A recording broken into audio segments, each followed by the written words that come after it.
Yo, what's going on, snipers, and welcome back to our Arizona Coyotes franchise mode here in NHL 22. So in last episode, we had more of a physical draft. We drafted like an enforcer in the first round, and then we drafted a couple grinders late in the draft.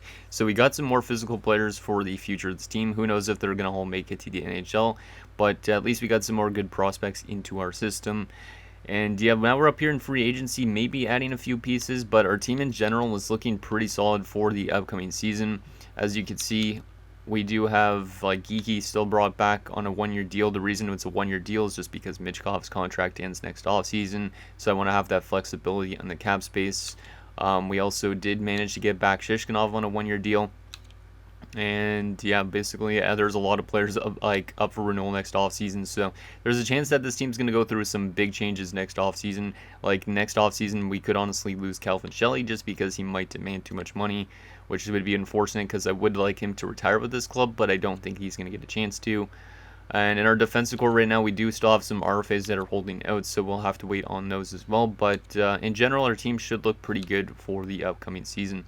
So before we actually get into free agency and make maybe one signing, I do have a couple comments to go over. So the first one is from Alien Pete. He says, "Can you show Ortmeyer's stats next video? I want to see how he's doing in the AHL." So I will show you Ariel Ortmeyer. This guy is kind of an AHL legend at this point. He does have X factors, and when I drafted him, I was hoping he'd get into the NHL lineup, but he only really got into the NHL for 2 games with 1 goal. But as you can see, in the AHL since 2025-26, so 10 seasons plus, he's been picking up like 30 plus points a season.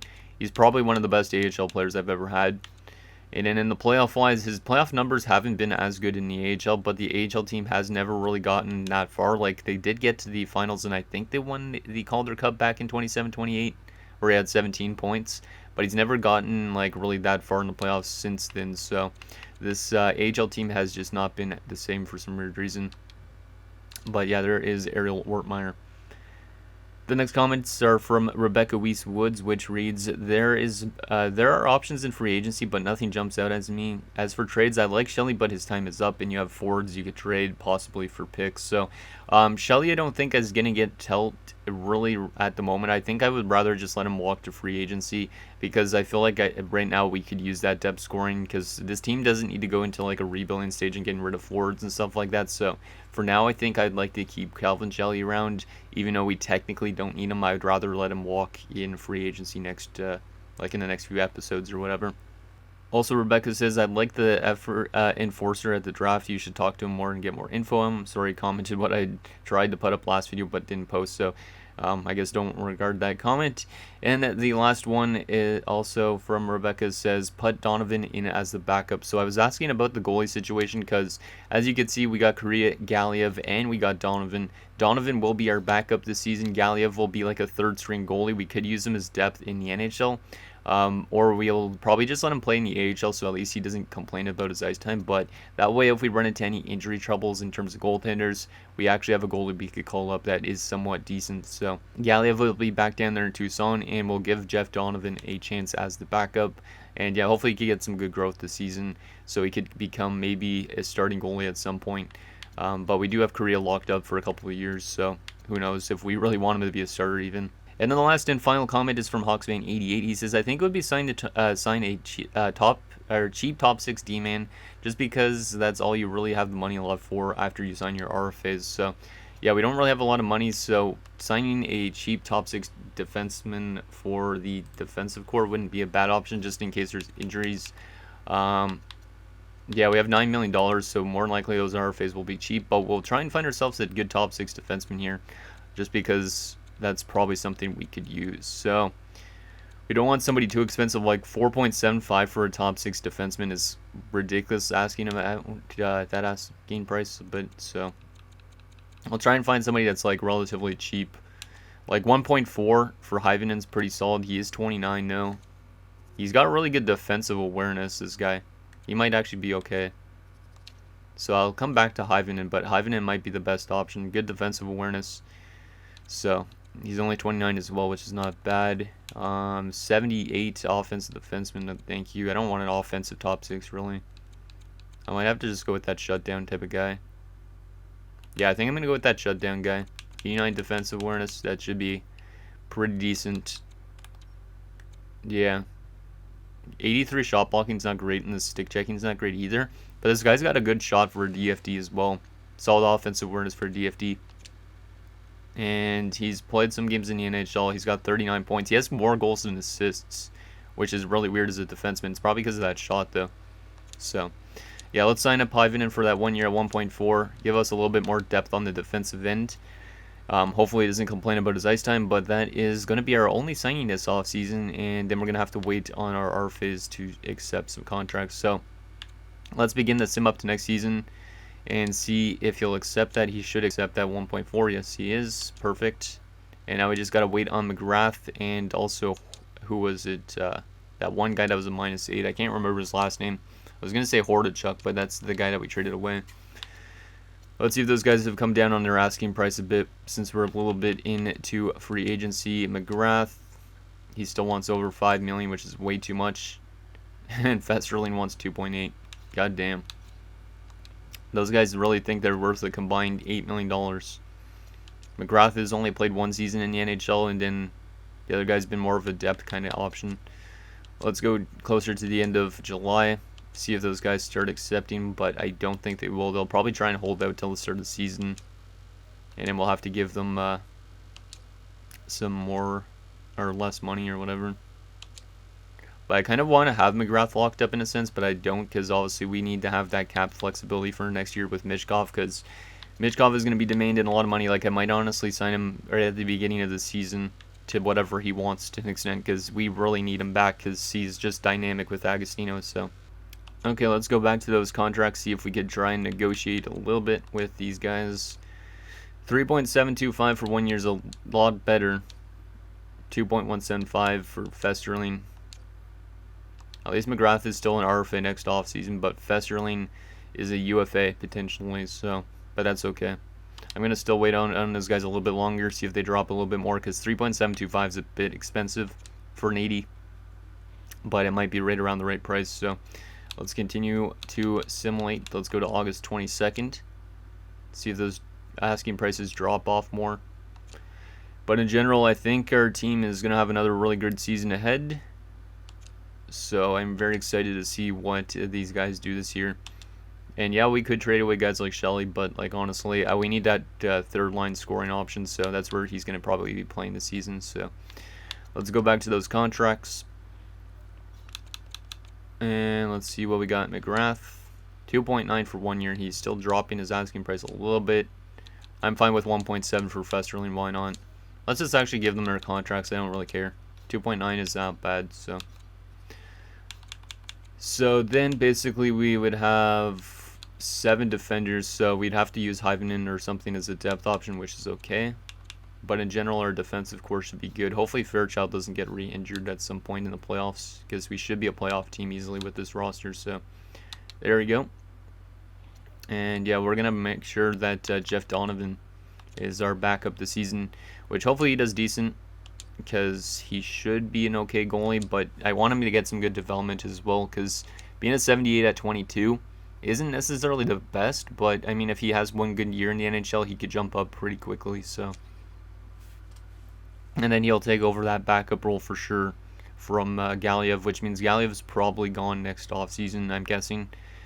Okay, so let's get to edit lines, and let's just make sure everybody that is called up before we actually edit our lines. McElhaney's a 78. I want McElhaney to play, but I have nowhere to slot him in the NHL. Not yet, at least. Applebee's down there. Actually, do we have any depth forwards that we need in the NHL? Like, do we have scratch players? Or no? Okay, so we need one more depth option, so I will call up. I could use McElhaney as a depth option, to be honest, because he is 24 years old. And he's probably better than Eddie Appleby, in a sense. Yeah, we'll use McElhaney as a depth option. He's 24, so he's kind of at the make or break point. We'll use him as a depth option in the NHL, just because we got so much good players down there in the minors anyways. Need to get Kreutzer into the lineup if I can, just because he does have some potential. But yeah, it looks like we're getting our AHL team filled with some good young guys, which is nice. Lynch is probably one of the best prospects down there with that low elite potential, and he's going to get some top line time, which is nice. So that's great. Let's do that instead for fun. Yeah, I like the mix of like veteran players in the AHL and young guys. And then there's Donovan down there that needs to get called up. He's an 80 overall now. That's great to see. So yeah, he's definitely taken over that backup role from Mr. Galiev. Galiev is an 80 as well, but still. At least we have 3 goalies that we can rely on. We could call one up if we need it for the playoffs, so, or injury troubles. So there you go. Donovan is the backup. That is good, and I think that's almost ready to go. Let's put Galiev in as a starter down there. There you go. Okay, so we need to readjust this. Obviously, we need Agostino to play with Kiki and Michkov. That's always going to be our top line. Yoshimura, Kegrodov. I don't want Kegrodov as a center. So we go Yoshimura as center, or what? Oh, we were playing Penner as center before. Wow, our roster is pretty damn deep. McIntyre's good face-offs. Yeah, okay, we could go with something like this, but we need to make sure Yoshimura gets some power play time. Yeah. So we would be running Agostino, Geeky, Michkov, Shishkinov, Penner, Kegrodov, Yoshimura, McIntyre, Shelley, and then Ustorf, Dalmo, and Spalling. Like, Kegrodov would be the better probably to put on faceoffs, but he's a shooter, so I need him on the wing. Defensively, Biles, Fairchild's good, Sasaki, McGrath's good. Hyvanen and Festerling, no thank you. We need Burkov in over Hyvanen. Ooh, maybe not. Ooh, or maybe we'll put Hyvanen instead on this top 6. There you go. That's better. So Hyvanen with Burkov, which means Festerling is going to be depth. So Festerling, Philpil, and McLean is depth. That's good for me. Goalie-wise, Korea and Donovan. That's looking good.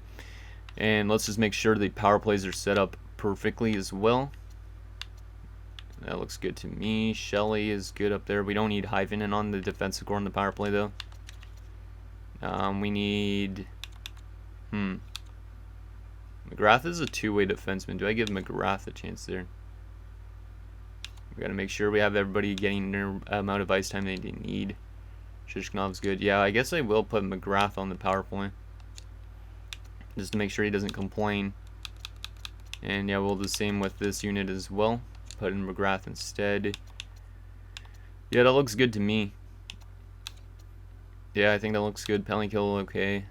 Yeah, our team is looking pretty damn good, as per usual. So there you go, set up perfectly and ready to go. And AHL wise, I will just leave it the way it is. But let's quickly give Michkov already his extension, just because I feel like if he has an insane season, he's just going to be demanding like $20 million, but I don't know what he wants right now. So he wants 15.15 for 3 years. I think we could be able to do that. Actually, we can do the 85% trick as well at this stage, which is good. So we will try and offer him that less. So let me do some calculating. So 15.15, we'll times that by 0.85, and we will try offering him like 12.9. Yeah, we'll try offering him 12.9 because that would be a good steal for somebody like him. And then him and Agostino could play out the rest of their careers probably together.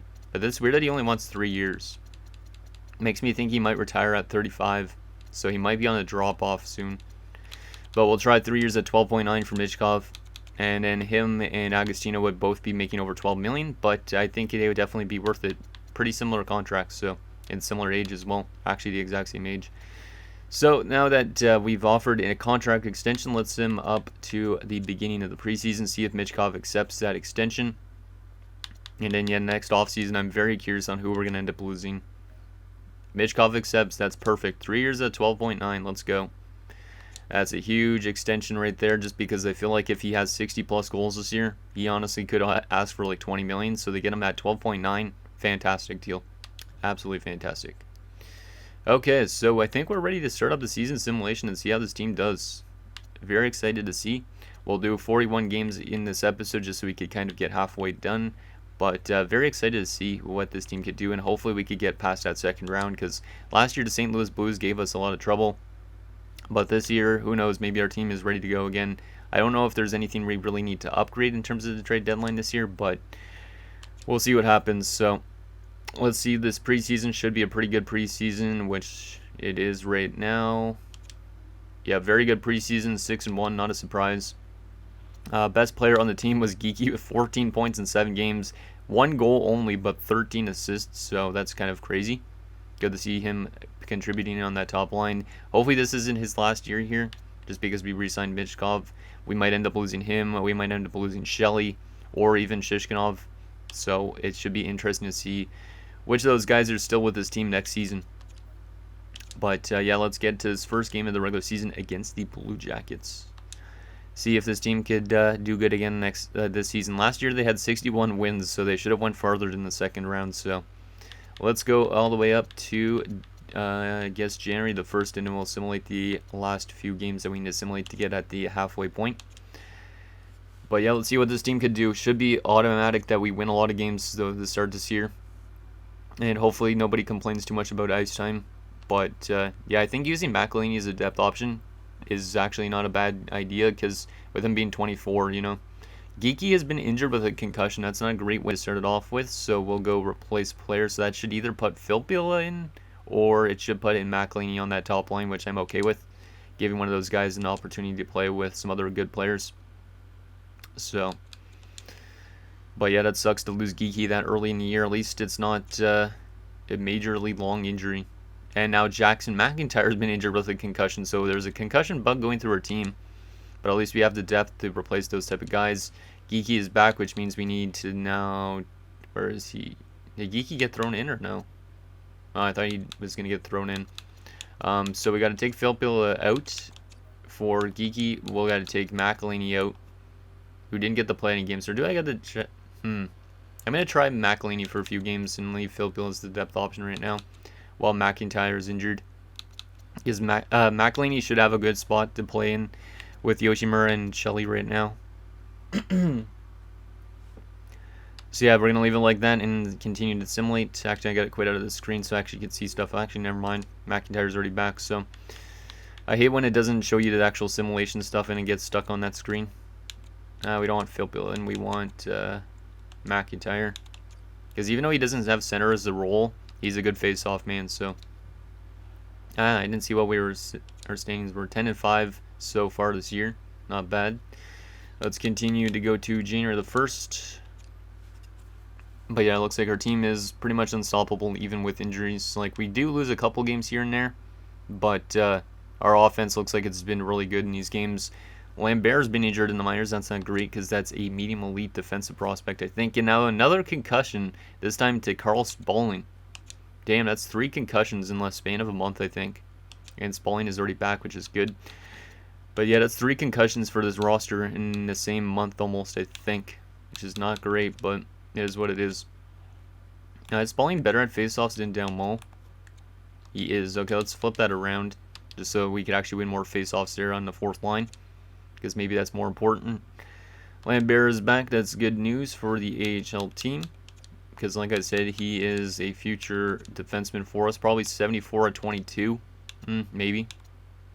We should actually probably put Ortmeyer down to the bottom, but that chemistry on that defensive core is actually terrible. But at least they're good overall-wise. And Galiev's up to an 81, so I guess he's just playing really good down there in the minors. Might end up winning the best goalie in the AHL at this point, who knows. I can't even see what the scores are like when I stop the simulation because I need to be able to see the standings, please, and stuff. Oh man, I hate when that happens, when you change screens and then it just gets locked on this. But yeah, our team is playing really good right now. Really great offensively, 21-6. We're kind of having the same type of season as we did last year, where we were just unstoppable. But now we're on a losing streak, which is okay with me, because if we simulate too good, we're definitely going to be a second round exit again. We're second best in the division right now with 36 games played, so we need to simulate another 5 games. And then we'll be at the exact halfway point of the year. So let's see what we do in these 5 games. They're all on home ice. We lose the first one, win the second, win the third, win the fourth, and win the fifth. Nice. 28-10-1. Halfway through the season. Is that actually right? 38, 39. Actually, there's still a couple more games to go. 39 games. Yeah, that's only 39 games. My math was off. So we need to get 2 more games done. And then we'll be actually at halfway point. Let's see these 2 games against Colorado. It's a back-to-back. We lose both. 28, 11, and 2. At the halfway point of the season, pretty solid. Second best in the division. Only behind the Preds. And yeah, then there's a major drop-off afterwards. But Michkov's got 55 points in 41 games. Really glad I locked him up already. But yeah, looks like a really good season so far. Looks like we're top 5 in the league in points and stuff like that. Let's take a look at that stats. And also take a look at our player stats. Take a look around the league as well. See if any of our players are leading in points and stuff like that. So right now, yeah, we're the 4th best team in the NHL. Only behind the Sharks, the Preds, and the Tampa Bay Lightning, who are 6 points up on us at the moment. But we do have less games played than all those teams above us, which is good. Goals for per game wise, we are the 4th best offensive team. The best is the Nashville Predators, scoring over 4 goals a game. Yikes. Goals against per game wise, we are not doing too good defensively, I guess. Interesting. We're not one of the best defensive teams this season. But I mean, we're still solid enough defensively, but that's interesting. Don't know what the reasoning is because of that. Power play percentage wise, we have one of the best power plays at 25%, 20 for 80. It's pretty good. And penalty kill wise, our penalty kill hasn't been good. Looks like, yeah, our penalty kill needs work and our defensive play needs a little bit of work. But in general, good offensive team and good, power play team as you'd expect with that type of forward core. But the defensive core might need to get a little bit of upgrades at the deadline at that rate. Let's take a look at these players' stats because I'm curious on this. So Geeky, 33 points, 37 games. Really good start for the year for Connor Geeky. Only 5 goals, but 28 assists.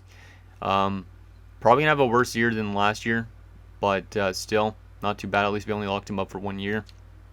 Penner, 20 points in 41 games. We might have to find a way to trade away Gage Penner.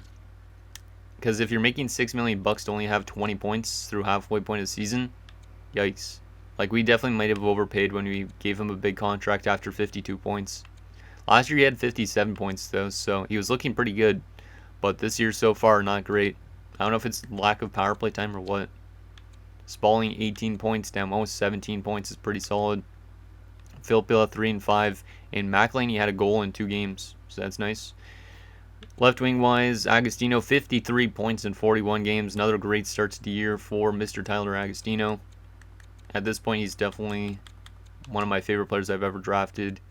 1,236 points now. He's on pace for 108 points this year. He's already had 4 over 100-point seasons. Could have had more if injuries didn't get in the way. But damn. This guy's a GOAT.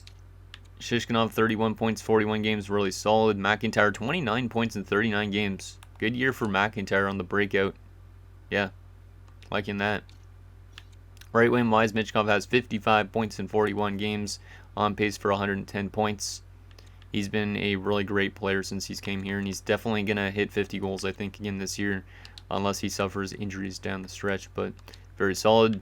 Kagerodov, 40 points in 41 games. He's been phenomenal. 20 goals, 20 assists. He's on pace for 40 goals this year. On pace for probably around the same point totals as the last 2 seasons. He has been a really good piece to have as a replacement for Shelley because Shelley's been dropping off. Yoshimura, 27 points is pretty good. Shelley's only got 11 goals through 41 games. I know he usually has really good second halves, but Shelley might be on the decline. His offensive awareness is not good anymore, but he's got 99 defensive awareness as a sniper. Only on pace for 22 goals this year. He might not reach 50. Well, he will reach 500 goals, I think, but there is a chance that Shelley could be a young retirement in franchise mode, like 33, 34. And then Ustorf, 8 points only. Defensively, McGrath, 14 points. That's not too bad. Sasaki, 12 points. Bilesma, 10 points. Hyvenen's got 10 points. Wasn't expecting that from a DFD, but I'll take it. Burkov, 9 points is pretty good. And Fairchild, only 6, but a plus 19. Not bad defensively. I like that. And then goalie-wise, Korea, 25, 8 and 2 with 1 shutout, a 903 and a 297. And Donovan's not been the best as a backup. He's actually been pretty terrible, but he is developing. 4 and 3 with an 883 and a 372. So I don't know if Donovan needs to be sent back down to the minors, and then we could play Galiev, but Yeah, not great numbers from Jeff Donovan so far, but who knows? Maybe he'll be a really good playoff goalie for us or something like that. So there is that. Let me actually take a look at the AHL quickly. Let's go to goalies. Yeah, Galiev is playing okay down there. He's actually not doing as good as I thought he would do. For some reason, I thought he would be like playing really good.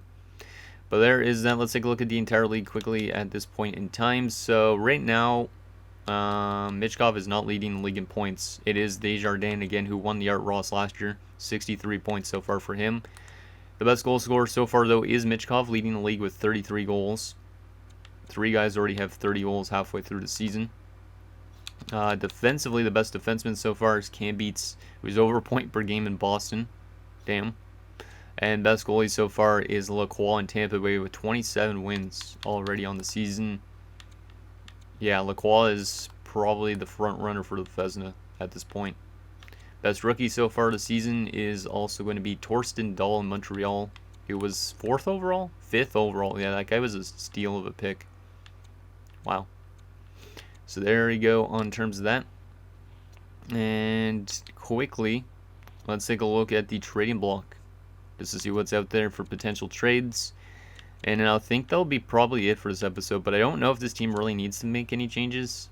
Maybe we need to make just changes in our own lineup, but in terms of the block, there's Emil Schulz, our former player, but he's making $2 million. Matejchuk's out there, Luno, Tamara, so some defensemen. Schneider, Loof, Letnin. Letnin could be a solid depth option, I don't know. I don't know if we need to change up our defensive core or not. It might need an upgrade, who knows. This guy's signed for 3 years, or else maybe he would be a good option in Wes Millman. What else we got here in the trading block? Nothing really. Nordgren, bottom 6 forward though. Nyquist, 2 years left. That's not bad. But I mean, we don't need offense. We need probably more of a way to play better defensively, like an upgrade on defense if there's anything out there. Drury, Chan. What else we got here? Roberts, Bergenheim, Schustrom, Skinner, Rhodes, Ricky Rhodes. That's a really cool name. A bit of an expensive 79 though. Anybody else that could help us out in terms of defensive play? Like, is there somebody that's like a Rasmus Dahlin who we brought in a few years ago? Somebody that's like an 85 plus? Because that would be probably the best option for this team if we already upgraded the defensive core for 1 year. Because we did let go of Jas, who we traded for last year, so. Which we kind of probably could have kept him, but he was expensive. Jamie Drysdale on 1 year left is on the block again. He was on the block last year. There you go. But he's not a huge upgrade, and he's probably going to drop off because of the age. There's not really a whole lot of what I'm seeing out there on the block for Robiev. I think somebody was mentioning him before. Yeah, I think Hawksman mentioned him, but then edited his comment. Victor Vorobiev. 3 years at 6,105. That's an expensive contract, though. But at least we have Michkov locked up now, at least. So we could technically bring in somebody like that, but I don't know. Voros. Yeah, I'm not seeing a whole lot of defensive upgrades. Like, we might just have to run with it for the rest of the season. Because that's probably where we would upgrade if we were going to upgrade somewhere. Because their forward core definitely has been good. Girardi on 4 years left. Mika Tukinen, our former defenseman's in Washington now. Interesting. Myers on 1 year left. Jonas Myers might be the best option, but don't think he's a huge upgrade. There's also Boumedienne, but 3 years left on his contract. Yeah, I don't see a whole lot. Yeah, I don't see a whole lot on the block, so I don't really know if we're going to make any trades in the next episode, but I will once again show you guys our lineup. I don't know if there's any changes we can make. Our forward core looks really good. Defensively, we could always upgrade it a bit more, like maybe we find a way to upgrade from McGrath. But in general, I don't think our team needs really much changes. Maybe we just send Donovan back down to the minors, since I don't think he goes through waivers. No, he does not go through waivers. We could call up Galiev again, or we could just sim up the season and see what happens in next episode, because we're going to probably be a playoff team for sure. It's just at this rate, how long are we going to be a playoff team for? So anyways, guys, that's going to do it for this episode of our Arizona Coyotes franchise mode. So in next episode, We will simulate the rest of the season. We might make some trades depending on what you guys think we should do. And yeah, hopefully this team could have a good run in the playoffs. And hopefully Michkov and Agostino continue what they've been doing for like the last 10 seasons. So I'm going to think down below. And I'll see you guys next time.